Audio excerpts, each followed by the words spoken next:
আসসালামু আলাইকুম। দেখছেন দর্শক 24-এর নিয়মিত আয়োজন দর্শক নজরে আজকের কাগজ। সাথে আছি আমি সিনথিয়া। আজ 15 জুলাই 2026। প্রতিদিনের মতো আজকেও আমরা সংবাদপত্রের প্রথম পাতা ঘেঁটে দেখব দেশের শীর্ষ পত্রিকাগুলোর প্রধান খবর।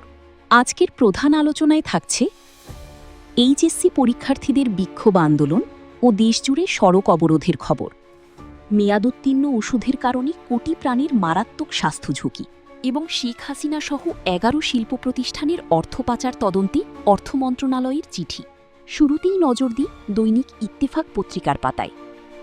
তাদের প্রধান শিরোনাম, রাজধানীসহ 13 জেলায় সড়ক অবরোধ, বিক্ষোভ। এই খবরের পাশাপাশি প্রথম পাতায় তাদের আরেকটি গুরুত্বপূর্ণ খবর, উদ্যোক্তাদের সহযোগিতার জন্য সরকার পাশে রয়েছে, প্রধানমন্ত্রী। এবার নজর দিই দৈনিক যুগান্তর পত্রিকার পাতায়। তাদের প্রধান শিরোনাম, শিক্ষার্থীদের বিক্ষোভ, দুর্ভোগ।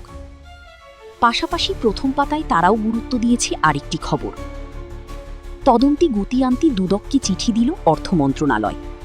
সবশেষে দেখা যাক কালের কণ্ঠ পত্রিকার খবর। তাদের প্রধান শিরোনাম, মেয়াদোত্তীর্ণ ওষুধে ঝুঁকিতে কোটি প্রাণ। এছাড়া প্রথম পাতা থেকে তাদের আরেকটি বড় খেলার খবর, গতির ঝড় থামিয়ে ফাইনালে স্পেন। প্রিয় দর্শক, এই ছিল আজকের ই পেপারগুলোর প্রথম পাতার প্রধান খবর। আজকের মতো দর্শক নজরে আজকের কাগজ এখানেই শেষ করছি।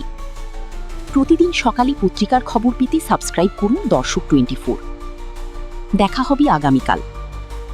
ভালো থাকুন।